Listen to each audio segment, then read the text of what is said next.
오늘은 2026년 8월 4일 국제금융시장의 가장 중요한 이슈들을 쉽게 정리해 드리겠습니다. 오늘 시장은 단순한 하루의 등락이 아닙니다.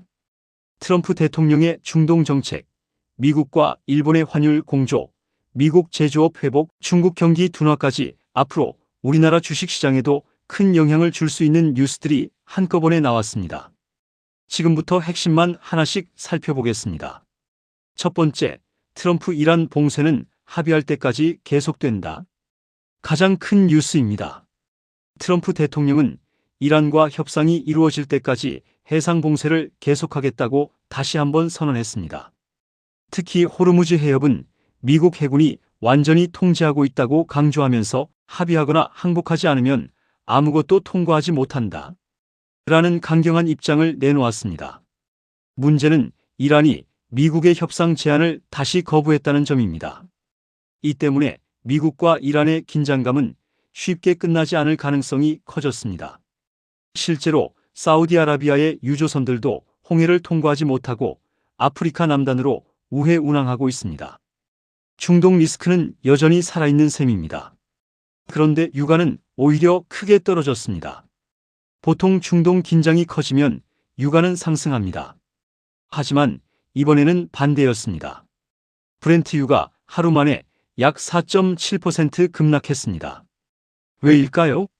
블룸버그는 세계 원유 재고가 시장이 우려했던 것만큼 부족하지 않다고 분석했습니다. 중국은 이미 상당한 원유를 비축해 놓았고 IEA 회원국들도 전략 비축유를 충분히 확보하고 있기 때문입니다.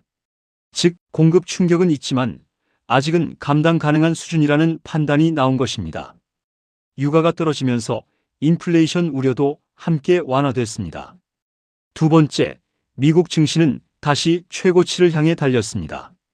S&P 500은 약 1.5% 상승했습니다. 특히 빅테크 기업들이 시장을 이끌었습니다.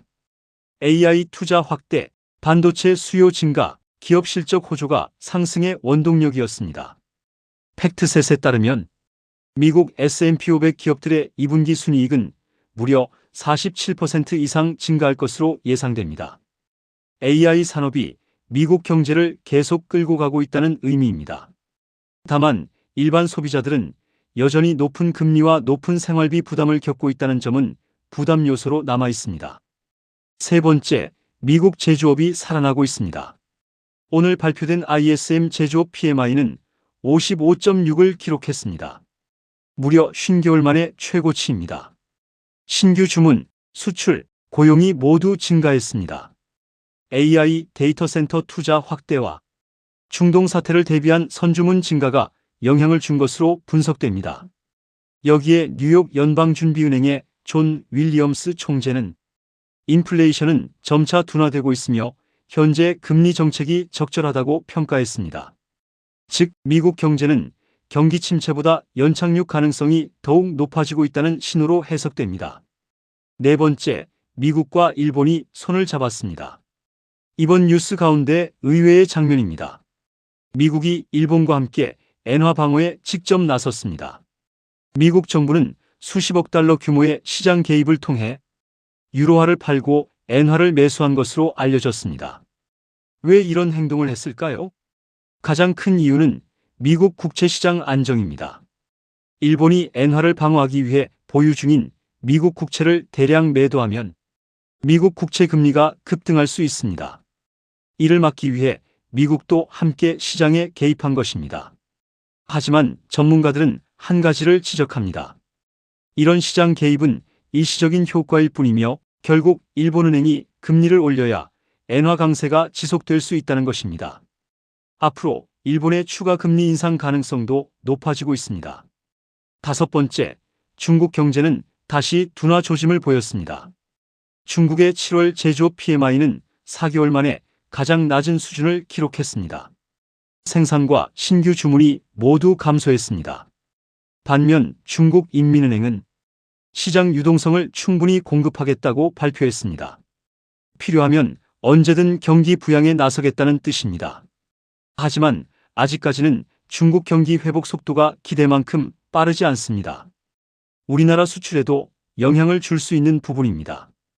또 하나 주목해야 할 뉴스. 중국은 희토류를 무기처럼 사용해 왔습니다. 하지만 이제 상황이 달라지고 있습니다. 세계 각국이 새로운 공급망을 구축하면서 중국 의존도가 빠르게 낮아지고 있습니다. 15년 전 대부분을 중국이 생산했지만 현재는 약 30%가 다른 국가에서 공급되고 있습니다. 오히려 중국의 수출 규제가 글로벌 희토류 산업을 키우는 결과를 만들고 있다는 분석도 나왔습니다. 오늘 금융시장을 정리하면 미국 증시는 상승했습니다. 미국 국채 금리는 하락했습니다. 유가는 크게 떨어졌습니다. 달러는 강보합을 유지했습니다.